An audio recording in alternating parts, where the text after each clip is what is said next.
सोनाक्षी की रसोई में आज की स्पेशल गेस्ट है मौसमी चैटर्जी जी। ये जी नहीं, मौसमी आंटी। ओके आंटी मौसमी, तो आज आप क्या बनाएंगी? मैं क्यों बनाऊं? मैं तो गेस्ट हूँ, आप बनाओ हम खाएंगे। एक्टिंग में तो हिट हो, अब खाना बनाओ सुपर हिट। ठाट से बनाऊंगी खाना, है ना द बेस्ट एवरीडे मसाला। आओ बनाते हैं मसालेदार छोले।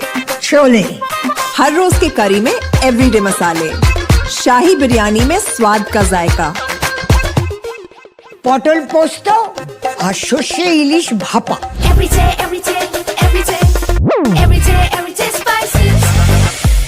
साफ मसाले, खुशबू और प्योर झाग, टेस्ट से भर दे हर जुबान पे स्वाद। एवरीडे मसाले, देश का स्वाद।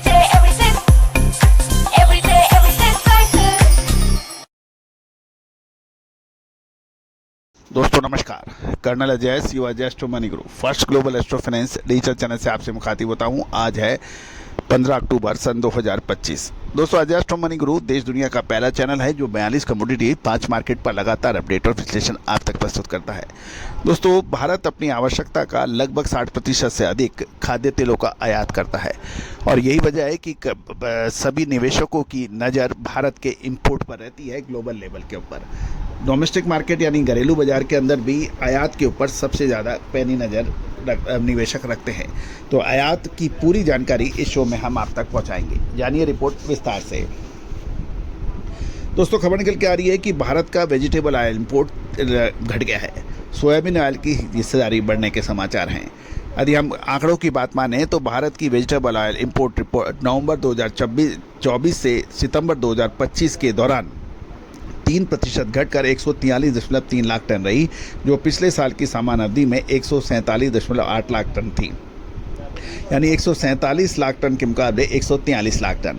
ये जानकारी solvent extract association of India SEA ने जारी की है। सितंबर 2025 की कुल इंपोर्ट 16.4 लाख टन रही, जिसमें 16.04 लाख टन खाने वाले ऑयल और 35,100 टन नॉन एडिबल ऑयल शामिल थे।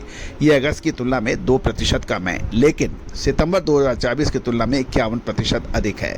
RBD पामोलिन ऑयल का इंपोर्ट कोई खास दिखाई नहीं दिया। सितंबर 2025 में RBD पामोलिन की इंपोर्ट पूरी तरह से बंद रहा, जो अप्रैल 2021 के बाद पहली बार हुआ है। ये भी ध्यान देने वाली बात है कि सरकार द्वारा 31 मई सन 2025 को क्रूड पाम ऑयल, जिसे CPO कहते हैं, और RBD पामोलिन के बीच ड्यूटी डिफरेंस 8.25% से बढ़ाकर 19.25% करने, यानी 19% किए जाने के बाद रिफाइंड ऑयल की इंपोर्ट आर्थिक रूप से गैर प्रॉफिटेबल हो गई है, यानी नॉन प्रॉफिटेबल हो गई है। SEA ने यह भी कहा है कि इस कदम से की मांग क्रूड ऑयल की ओर शिफ्ट हो गई, जिससे घरेलू रिफाइनरी सेक्टर को मजबूती मिली और यह मेक इन इंडिया की पहल को सपोर्ट करता है। एक मोटी रिपोर्ट के अनुसार रिफाइंड ऑयल की हिस्सेदारी कुल इंपोर्ट में 12% से घटकर 7% रह गई है। सोयाबीन ऑयल सॉफ्ट ऑयल में इंपोर्ट में बढ़त भी देखी गई है। नवंबर 2024 से सितंबर 2025 के बीच palm oil import 81.7 lakh tonne से घटकर 69.6 लाख टन रहा, जबकि soft oil import 63.7 lakh tonne से बढ़कर 70.2 लाख टन पहुंच गया है। सोयाबीन ऑयल की बढ़ी हुई इंपोर्ट की वजह पाम ऑयल की हिस्सेदारी 56% से घटकर 50% और सॉफ्ट ऑयल की हिस्सेदारी 44% से बढ़कर 50% हो गया है।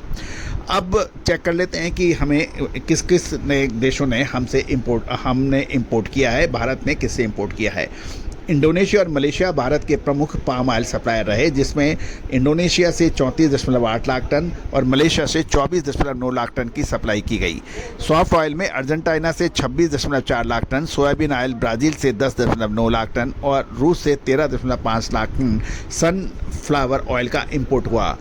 अब महत्वपूर्ण यह है कि नेपाल जैसा नॉन एडिबल ऑयल मैन्युफैक्चरर से भी इंपोर्ट होने के समाचार हैं। ऐसे FTA एग्रीमेंट के तहत नेपाल ने नवंबर 2024 से अगस्त 2025 के बीच भारत को 6.46 lakh ton refined oil export किया, जिससे ज़्यादातर रिफाइंड सोया ऑयल और थोड़ी मात्रा में सनफ्लावर और पामोलिन व रैपसीड ऑयल शामिल है। भारत की कुल खाने वाली तेल की इंपोर्ट नवंबर 2024 से सितंबर 2025 के बीच 139.8 लाख टन रही, जिसमें नेपाल से 6.46 लाख टन जोड़ने पर यह कुल 146.2 1.26 लाख टन हुई है। अब चेक कर लेते हैं स्टॉक की पोजीशन। 1 अक्टूबर सन 2025 तक देश में कुल edible oil stock 20 lakh ton रहा, जो एक महीने पहले के 18.65 लाख टन से अधिक है। Kharif oil seed area 190.13 lakh hectare रहा, जो पिछले साल 200.75 लाख हेक्टेयर से कम है। सोयाबीन उत्पादन 105 लाख टन का अनुमानित है, जबकि ग्राउंड नट उत्पादन 46.07 लाख टन आंका गया है, जो पिछले साल 42.19 लाख टन था। यानी कुल मिलाकर पिछले साल के मुकाबले इस साल सोयाबीन का उत्पादन में लगभग 20 लाख टन की गिरावट, क्योंकि जो ऑयल सीड एरिया है पिछले साल 200.75 लाख हेक्टेयर था, इस बार घटकर 190.13 लाख हेक्टेयर हुआ है। दूसरी ओर मूंगफली का उत्पादन भी 46.07 लाख आंका गया था, जो पिछले साल 42.19 लाख टन था। यानी मूंगफली का उत्पादन में 4 लाख टन से अधिक की बढ़त शामिल है। तो दोस्तों, ये सभी जानकारियाँ आपको अजय एस्ट्रो मनी गुरु के जरिए प्रोवाइड की जा रही है। आपको याद होगा कि हमने आपको जो खाद्य तेलों में तेजी या मंदी के अग्रिम विश्लेषण दिए थे, वो अक्सर सत्य साबित हुए। अब आगे क्या संभावनाएं बन सकती है, विशेष अग्रिम रिसर्च रिपोर्ट के लिए संपर्क करें, जो कि सहयोग राशि अदा करने पर उपलब्ध हो सकती है। All the very best, good luck, happy trading.